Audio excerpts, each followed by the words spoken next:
He could be the last of the epic heroes. At age 67, he still looks in shape to take on Roman warriors, thanks to rigorous workout routines and tennis matches. But even with his strikingly handsome face and 6'3" stature, Charlton Heston says he never had a date in high school, claiming painful shyness. But the shy kid from Michigan's backwoods went on to play leading men to some of Hollywood's most beautiful women and some of history's most marvelous heroes. Lord, why do you not hear the cries of their children in the bondage of Egypt? His Moses spoke to God, whose voice, by the way, was also that of Heston. He carved the statue of Moses and painted the Sistine Chapel as Michelangelo. His John baptized Christ in the greatest story ever told. No wonder then you feel like you should call him Mr. Heston, if not, Your Holiness, rather than Chuck, the name he prefers. He has over 60 motion pictures and 2 Oscars to his credit, one for Ben-Hur, another a humanitarian award. Yet he still turns out pictures at a pace of an upstart, trying to make it. Is that why they let you come visit me? He made his grand entrance for us coming out of the house that Ben-Hur built. Wife of 47 years Lydia, he and their 2 children settled in the sprawling Beverly Hills estate in 1959 after Ben-Hur premiered. He toured me around his tennis pavilion and we spoke atop it with its spectacular ridgetop view.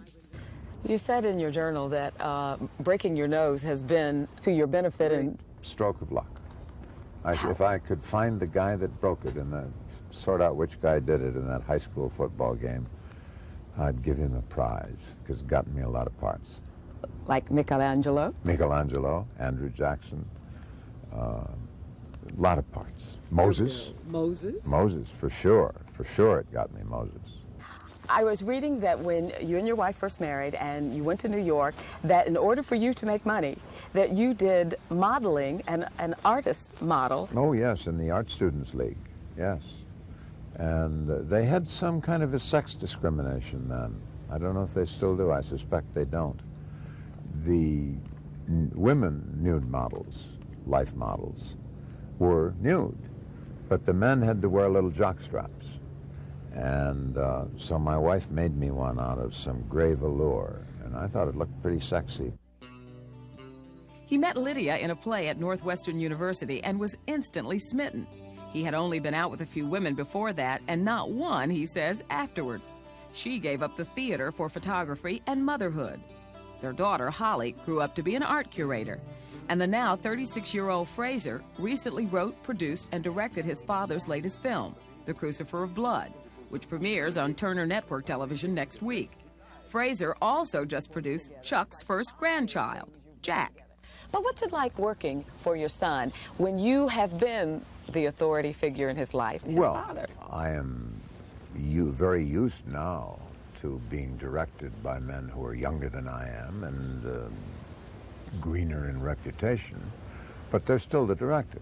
What I find difficult to deal with is directors who say, well, yeah, gee, that's great, that's fabulous, Chuck. Oh, marvelous. That doesn't help me. I don't want to know, I don't want to hear marvelous. I want to hear, why couldn't you try doing this instead? Why didn't you become an actor? Oh, God. You have to ask that question? Yes. I would say 2 reasons. One, I never had an interest in it. 2, and this might be concomitant, my father, I think, discouraged me, or at least gave me a clear sense of what the realities of being an actor are. And acting is a pretty lousy way to make a living. It's great if it works, if you get to do the parts, but it's so hard to get a chance. You did appear in one film, at least. You were the baby Moses. Yes, I was. Do you get any residuals from that all these years later? I wish I did. I wish I did. What's Chuck like as a dad? He's great. He's a terrific dad. I wish I would be as good a dad as he's been. Oh, how nice. Did he say that? Yes, he did. He said that you took, he and his sister, as he said, all over the world, and that you kept them grounded, that you gave them a real life and not a Hollywood life. That's a nice thing to hear. I must have done something right. Okay, let's talk about the shyness. Everything I read said that you were a very shy person. I think a lot of actors are shy. I think that's one of the reasons they become actors. One of the reasons they become actors. It gives them somebody else to be. And yet he says he's learned to be a public person and learned to use his status. He led the actors contingent in the 1963 March on Washington with Martin Luther King Jr., yet is spokesperson for the National Rifle Association. You figure it. What is your politics? Because you supported Mr. Kennedy, but you also supported Mr. Reagan. And Adlai Stevenson before Jack Kennedy. In those days, I was an independent. And my belief is that the Democratic Party moved sharply to the left, out from under a great many Americans, not least Governor Reagan, who of course was a Roosevelt Democrat. Jack Kennedy could not now give his inaugural address from a Democratic platform. He could not say, nor could any Democratic nominee, we will go anywhere, bear any burden, pay any price in the defense of liberty. But are you conservative? Yes. And does being conservative work against you in what is considered a very liberal Hollywood? I certainly hope not. I've never perceived it so. President Reagan came along and supported the Brady Bill. You were opposed to the Brady Bill. Have you two worked out your differences on that? No, we haven't discussed it. When he was president, he opposed the Brady Bill. Why are you opposed to gun control? For one thing, because I'm a fan of the Bill of Rights. And the Second Amendment of the Bill of Rights protects the right of American citizens to bear arms. But when you see freeway shootings and you see people using guns and domestic violence, would a 7-day waiting period be that bad? In the first place, criminals don't buy guns, they steal them.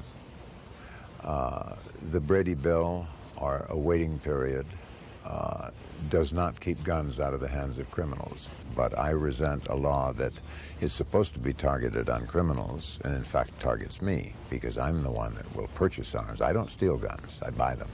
You also resented the way many of the media covered the Persian Gulf War. Yes, again, they were a little out of step with the American people, as was demonstrated again and again. I think the media coverage was a little too challenging towards the war effort. Peter Arnett says you hate him. No. Christ said you mustn't hate the man, you hate the deed. But what about the public's right to know? That is an interesting question. But does the public have the right to know everything? Does the public have the right to know, for example, what day they are going to start the land offensive? Now, obviously, no, they don't have that right. All right, if there is no absolute right to know, then it's a judgment call. In that particular instance, and if I'm using the wrong word, please correct me, it seems like it would be a case of censorship. Would you agree with that kind of censorship in the arts? In wartime, we were at war in the Persian Gulf. Of course there is censorship. No, I'm against censorship of the arts. That is not to say that there are not things that should not be said, should not be done, should not be presented in the name of art. How far does the right of free expression extend? Does it include the right to call a black student a nigger? We say no, it doesn't. But on the other hand, should we censor the word nigger out of Huckleberry Finn? Very hard call. Very hard call. And on that, you would stand where? I think Huckleberry Finn should stand as it is, because it's a great work of art. If you're going to make a movie of the week for somebody, no, let's leave that word out. The older you get, the more you realize there are no absolutes. Freedom is not absolute. Wisdom is not absolute. And neither is his craft. No absolute perfection or satisfaction. Why do you continue to work so hard? You don't have to. Because I love it. And also because I haven't got it right yet. One day I'm going to get one absolutely right. And that's the marvelous appeal of acting.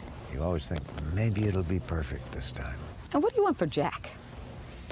A good life, happy life, doing what he wants to do. I've had that, and I thank God for it. The Heston's movie, The Crucifer of Blood, premieres on Turner Network Television Monday.